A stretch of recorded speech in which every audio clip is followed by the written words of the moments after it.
बिस्मिल्लाहिर्रहमानिर्रहीम। This is आमना और आज का टॉपिक है demands of Lucknow pact. Topic start करने से पहले एक छोटी सी बात मैं आपसे डिस्कस करना चाहूंगी।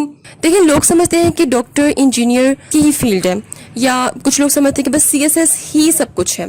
देखिए, फील्ड मैटर नहीं करती है। अगर आपने एक कामयाब इंसान बनना है तो मैटर करता है आपका टैलेंट। आप जिस भी फील्ड में हैं, आपका सिर्फ टैलेंट मैटर करता है। आपने क्या सीखा है, आपको क्या आता है, आप प्रैक्टिकल लाइफ में कितना कामयाब हो सकते हैं, सब मैटर करता है सिर्फ और सिर्फ आपके टैलेंट में एंड एज वेल एज आपकी इंटेलेक्चुअल एबिलिटी पे। अक्सर लोग ऐसे होते हैं जिनका एकेडमिक बैकग्राउंड इतना अच्छा नहीं होता और वो डिसअपॉइंट हो जाते हैं, वो एक दुकान खोलकर बैठ जाते हैं कि हाँ बस हमने अब यही करना है। फील्ड मैटर नहीं करती, आपका टैलेंट मैटर करता है। सो अब स्ट्रेट अवे अपने टॉपिक पे आते हैं। आज मैं आपके साथ डिस्कस करूंगी demands of Lucknow pact. Lucknow pact की क्या क्या डिमांड्स थी, किस तरह इंडियन लीडरशिप ने ब्रिटिश पर प्रेशर इंपोज किया, लखनऊ पैक्ट क्या होता है, हिस्टोरिकल बैकग्राउंड क्या है इसका, सब आपके साथ मैं डिस्कस कर चुकी हूं इन माय लास्ट लेक्चर। तो अब ये जो टाइम था 1916 का, ये ब्रिटिश के लिए बहुत मुश्किल टाइम था। ये जो टाइम था ये ब्रिटिश के लिए बहुत क्रिटिकल टाइम था। क्रिटिकल टाइम क्यों था? क्योंकि इस टाइम खिलाफत मूवमेंट स्टार्ट हो चुकी थी। Pan Islamic political protest campaign थी खिलाफत movement that was launched by Muslims of British India by Shaukat Ali, Maulana Mohammad Ali Johar etcetera. यहाँ पे मैंने लिखा हुआ है, इट्स मीन के इस मूवमेंट में बहुत से और भी लीडर्स थे। To restore the caliph of Ottoman Khilafat. Khilafat movement का रिजल्ट क्या था कि बहुत से जो मुसलमान थे वो रोड्स पर निकल आए थे, प्रोटेस्ट कर रहे थे। ये ब्रिटिश के लिए बहुत मुश्किल टाइम था। खिलाफत मूवमेंट को डिटेल में आपको समझा दूंगी, इस पे एक अलग से वीडियो इंशाल्लाह बनाऊंगी। लेकिन अभी आप बस इतना अंडरस्टैंड कर लें कि ये वो टाइम था जब खिलाफत मूवमेंट भी स्टार्ट हो चुकी थी। इसके अलावा वर्ल्ड वॉर 1 भी स्टार्ट थी 1914 में और अंग्रेज इसमें बुरी तरह से फंसे हुए थे। तीसरी बात यह कि जो मॉडर्न पॉलिटिक्स थी वो अपने अपने घरों में बैठ के वेट एंड वॉच कर रही थी। अब इस टाइम में ब्रिटिश किस तरह से लखनऊ पैक्ट की डिमांड्स को रिस्पोंड करेंगे, किस तरह स्मार्टली वो रिस्पोंड करेंगे एंड एज वेल एज ये ब्रिटिश की इंपीरियलिज्म का एक टेस्ट भी था। देखते हैं कि लखनऊ पैक्ट में इंडियन लीडरशिप ने कौन कौन सी डिमांड्स रखी थी। सबसे पहली जो डिमांड थी वो थी एग्जीक्यूटिव काउंसिल में 50% हमें सीट्स चाहिए। Indian leadership knew the importance of executive council, that's why they are demanding 50% and half of executive councils. उनको इसकी इंपॉर्टेंस का पता था, इसलिए वो इसकी आधी सीट्स डिमांड कर रहे थे। एग्जीक्यूटिव काउंसिल को मैंने डिटेल से लास्ट लेक्चर में आपके साथ डिस्कस कर लिया था, वो देख सकते हैं। अब आते हैं अपनी डिमांड 2 पर। दूसरी डिमांड उनकी क्या थी? लेजिस्लेटिव काउंसिल की डिमांड थी उनकी। इससे पहले 1892 का एक्ट आया, फिर 1909 का एक्ट आया। इंडियन लीडरशिप ने उसको देखते हुए कहा कि अब जो नया एक्ट आएगा उसमें हमें रिफॉर्म्स चाहिए, अच्छी वाली रिफॉर्म्स चाहिए हमें। तो 1892 के एक्ट में क्या था कि लेजिस्लेटिव काउंसिल में जो इंडियंस होंगे उनकी कितनी सीट्स होंगी? 4 से 6 सीट्स होंगी, मींस 40% सीट्स इंडियंस की होंगी, वो भी नॉमिनेटेड इलेक्शंस के बाद होंगी। ठीक है।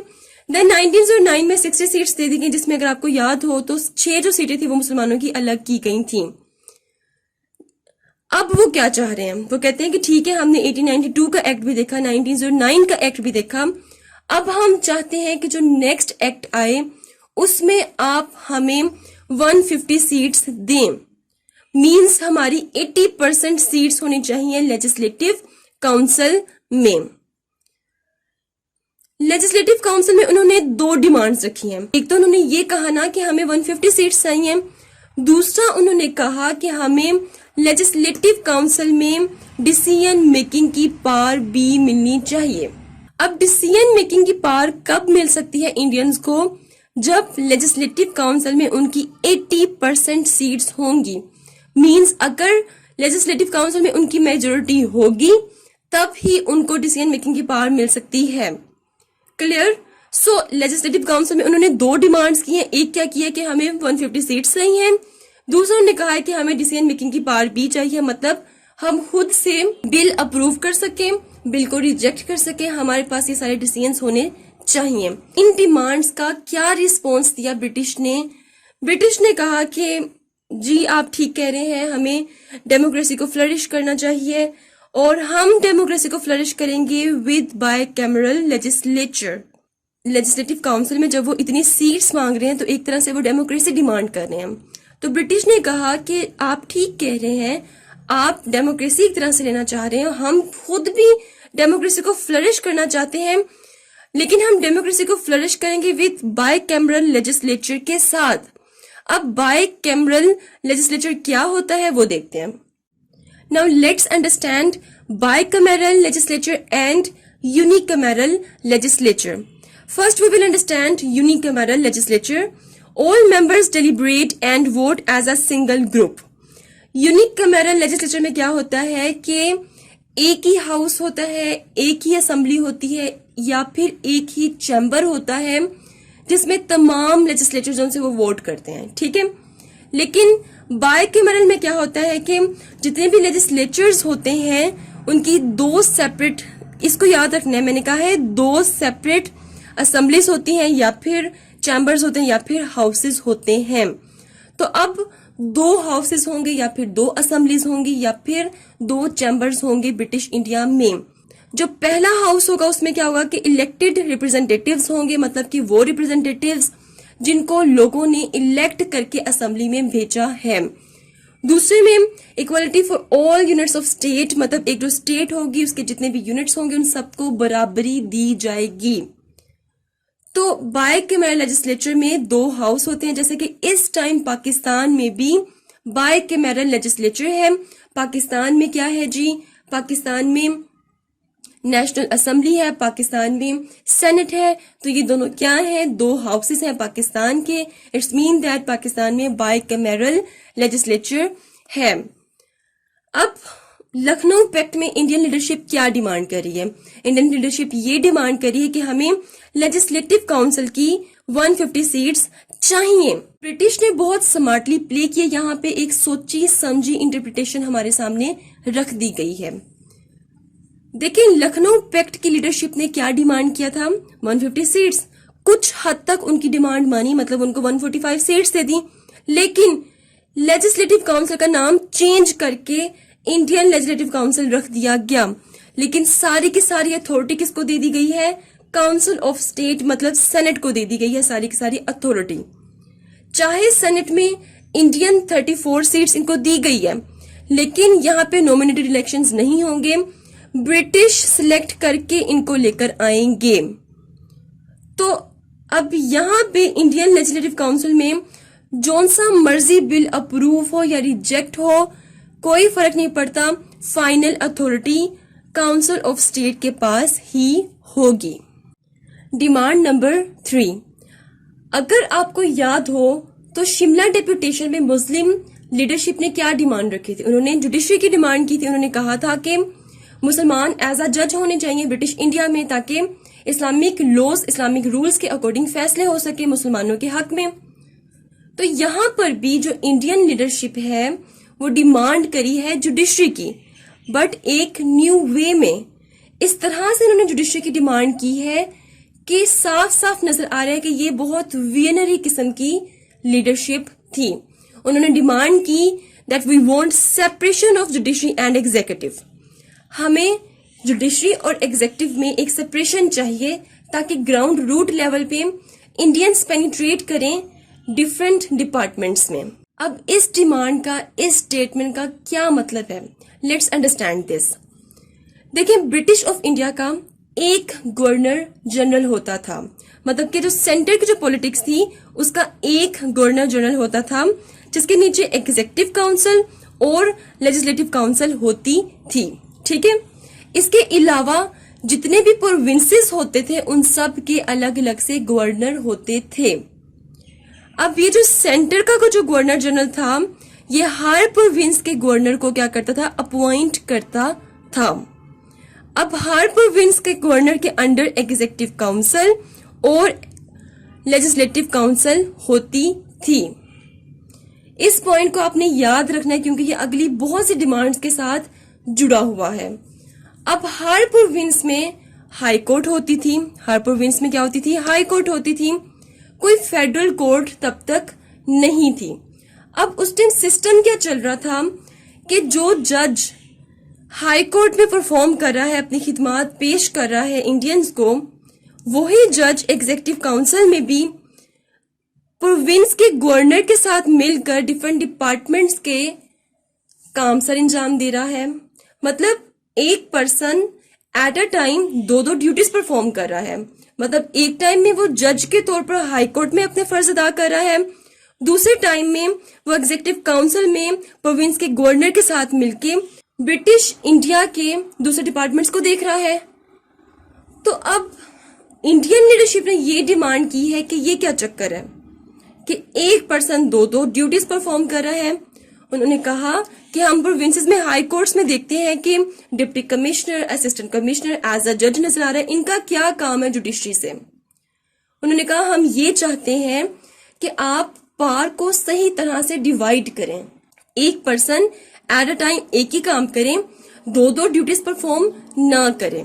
और ये याद रहे कि हाई कोर्ट्स में and as well as executive में सारे के सारे ब्रिटिश ही अपनी अपनी ड्यूटीज परफॉर्म कर रहे थे।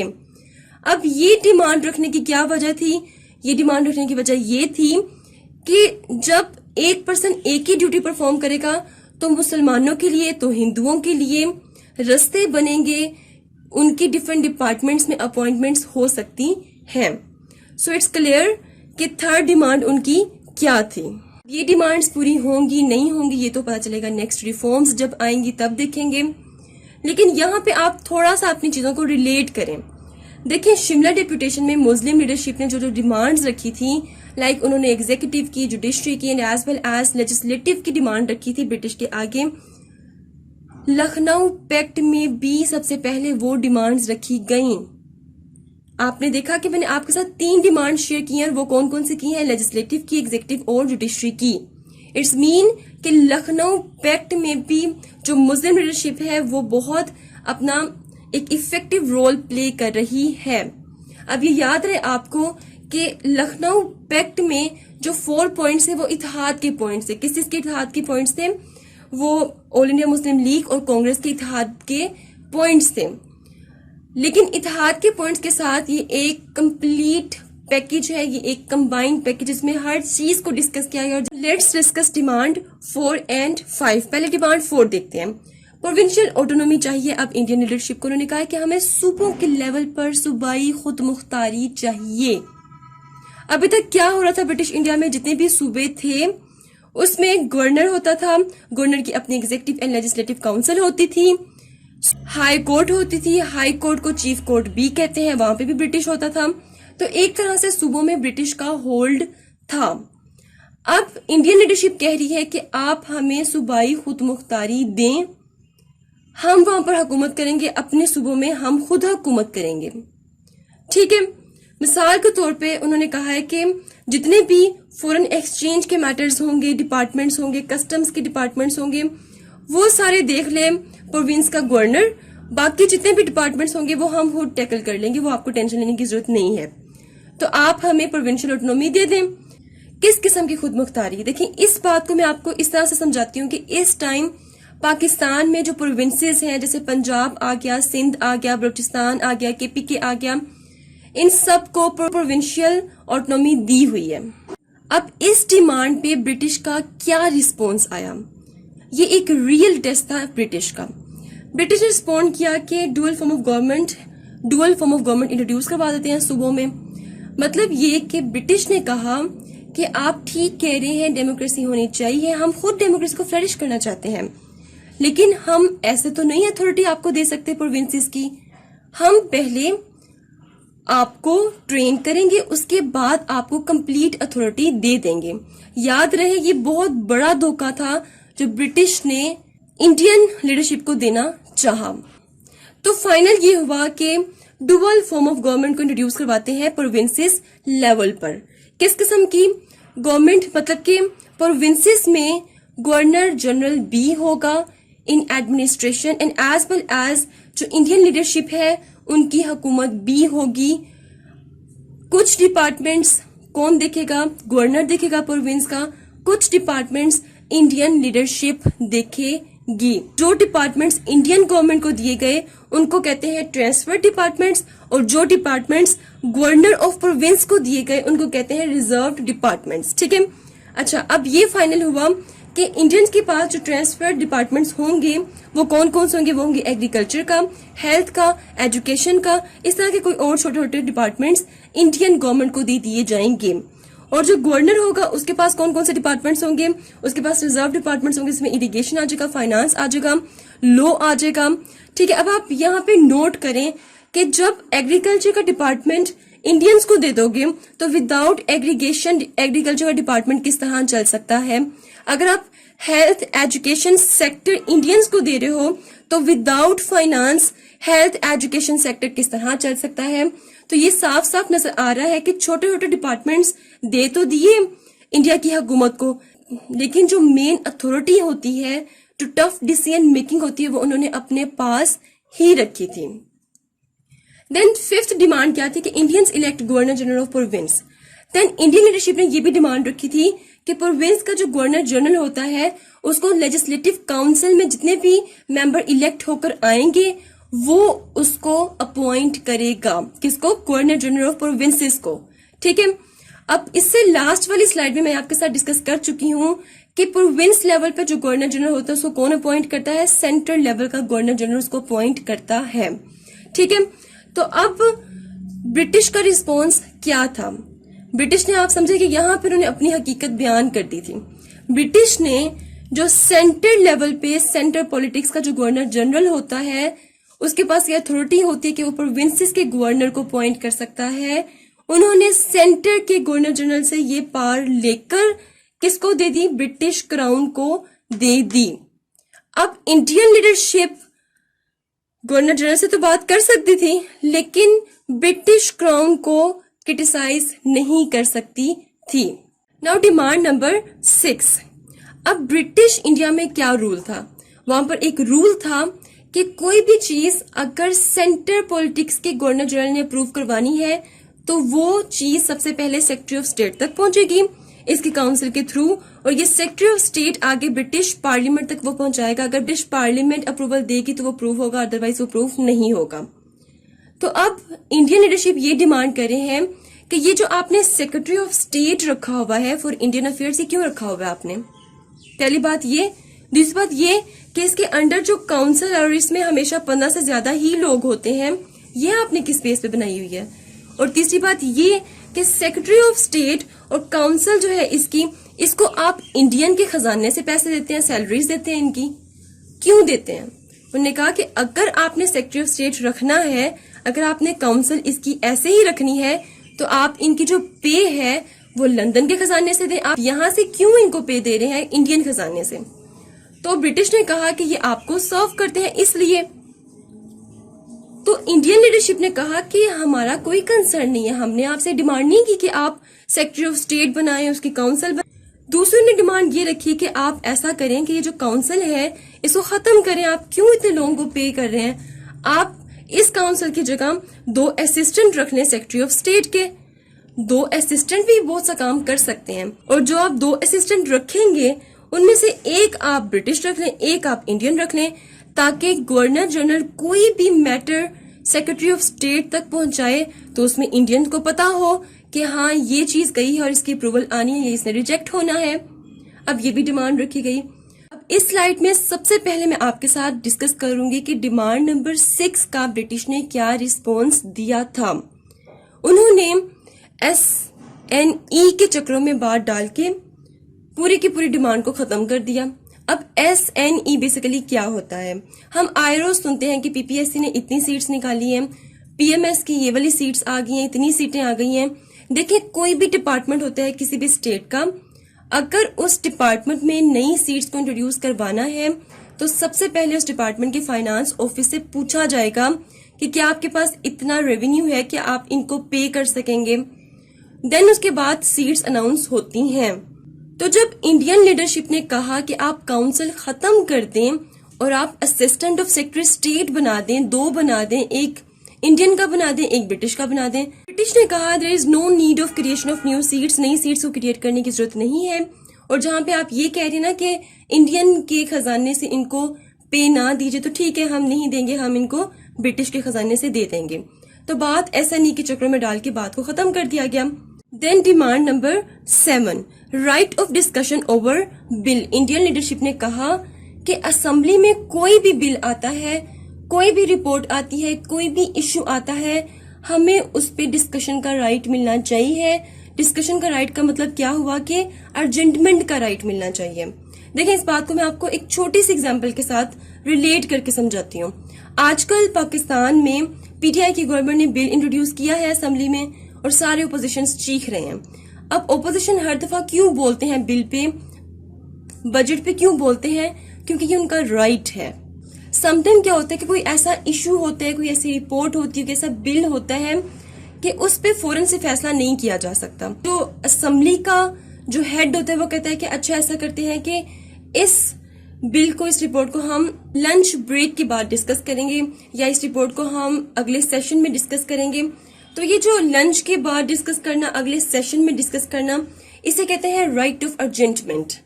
मीन्स कि आप किसी रिपोर्ट, किसी इशू, किसी बिल को मुलतवी कर दो। क्यों मुलतवी कर दो? कि आप सोचें कि मैं बाद में तसल्ली से बैठ के सबके साथ सलाह मशवरा करके देन इस बिल पे अपना फैसला सुनाऊंगा। इंडियन लीडरशिप भी यही सब कुछ डिमांड करी थी। इंडियन लीडरशिप कह रही थी कि समटाइम असेंबली में ऐसा होता है कि ब्रिटिश एक बिल लेकर आते हैं और कहते हैं जल्दी जल्दी बस फैसला करें, आप टाइम नहीं है, फैसला करें, दिस एंड दैट। लीडरशिप कह रही है कि हमें राइट ऑफ अर्जेंटमेंट मिलना चाहिए कि अगर कोई बिल आता है हमारे पास तो हमें ये राइट मिलना चाहिए कि हम कह सकें कि हम अभी फैसला नहीं कर सकते, हम सोच समझ के बाद में इस पे फैसला करके आपको बता देंगे, देन आप बिल अप्रूव कर लीजिएगा। देन डिमांड नंबर 8 आ जाएगा, सप्लीमेंट्री क्वेश्चंस राइट। मुस्लिम लीडरशिप ने कहा कि हमें सप्लीमेंट्री क्वेश्चंस का राइट दिया जाए। सप्लीमेंट्री क्वेश्चंस कौन से होते हैं? फॉलो अप क्वेश्चंस होते हैं that may be asked during ministerial question session in both houses, जो कि असेंबली में किए जाते हैं।